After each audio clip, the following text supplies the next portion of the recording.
Alright, so workplace stress part two. I think I left off on talking about my previous place of employment where if you're not in the clique, you become a target. If you stay to yourself, keep your head down, do your job, you become a target. So that's what I started experiencing, and then I started having issues with people that had never worked with me, supervisors no less. I was an entry level employee at the time. They were in meetings making comments about me and had never worked with me, but of course these supervisors were the type that took shortcuts, made deals, things like that. And I had a higher ranking supervisor come and tell me what was being said about me in those meetings. And I was wondering why I wasn't progressing, and then I found out why. It took a long time for me to reach mid-level management to become a supervisor, and that was by default because the supervisors at that time who wanted those that were quote unquote the class favorite, they saw that they didn't have the work ethic past just being their homies, being their homegirl, being their homeboy. So I feel like I became a supervisor by default, not because my work ethic wasn't what it needed to be, but because it was.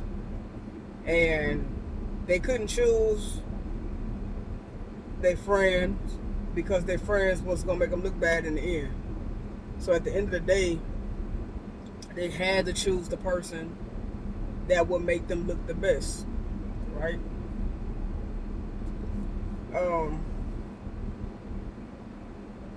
And I was tired of getting disrespect from those individuals that were incarcerated there, and I was tired of getting disrespect from other employees, other colleagues. Wasn't being included in things as far as like things that I needed to know. Now I'm not talking about outside of work, because they outside of work they had parties a lot and hung out a lot and stuff like that. I did have one supervisor. She was really cool. She invited me to a few of her events that she had outside of work. Very, very down to earth, very cool. She was also my supervisor for a while before I came one.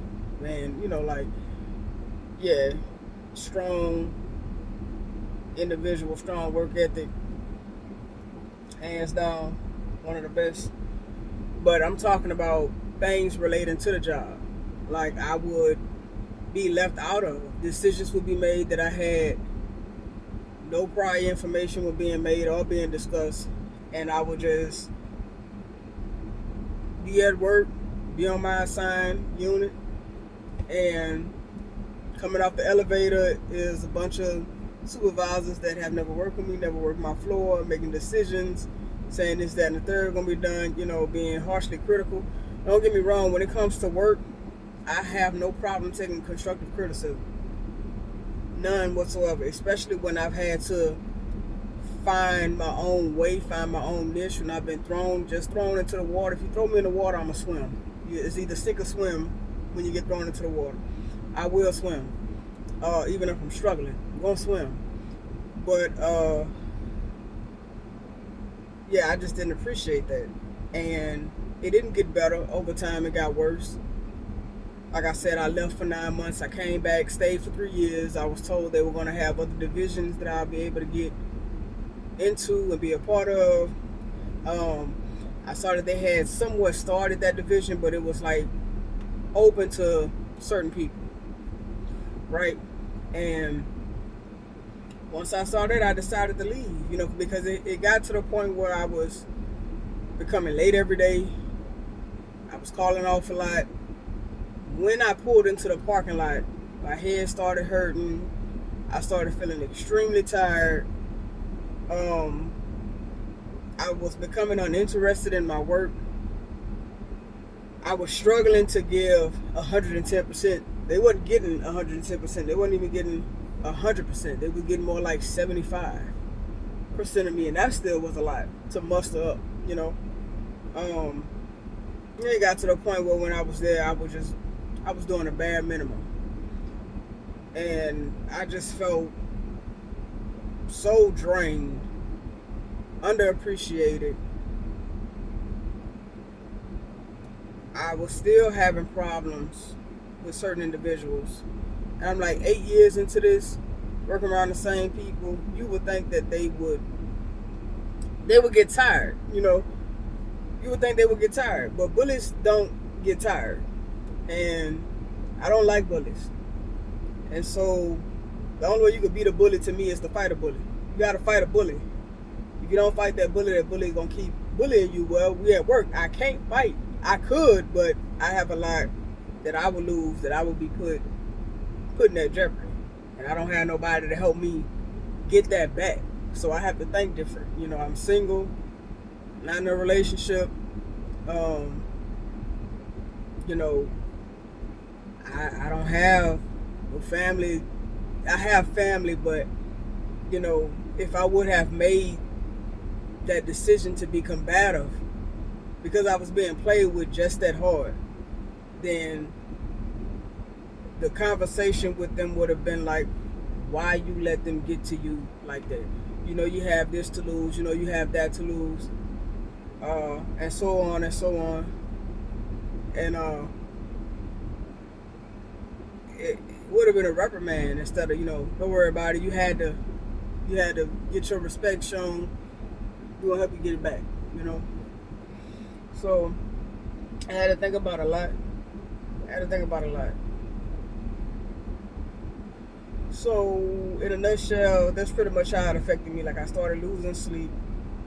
I was stressed out. I was having headaches. Mind you, I'm diagnosed with epilepsy, and I was diagnosed with epilepsy when I started working there. Like, first 3 or 4 months of me working there, I got diagnosed with epilepsy.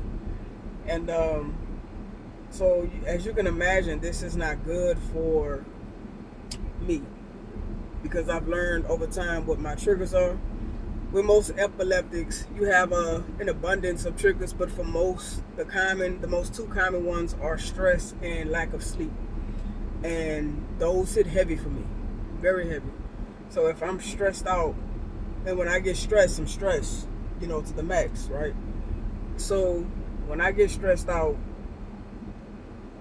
especially if I'm not taking my medicine as consistent as I should be, and it's not because I'm being willfully non-compliant with taking medicine, but things happen. Work schedules change, you have to adjust, or I'm the type of person, if I'm too overwhelmed, and I have to deal with what I feel is more important at the time, I deal with that, and I may not take my seizure medicine, because my seizure medicine puts me to sleep, like out, and I need to be up to focus so I could deal with this. But at the same time, I'm stressing, and I'm not taking my medicine, so we're about to have a major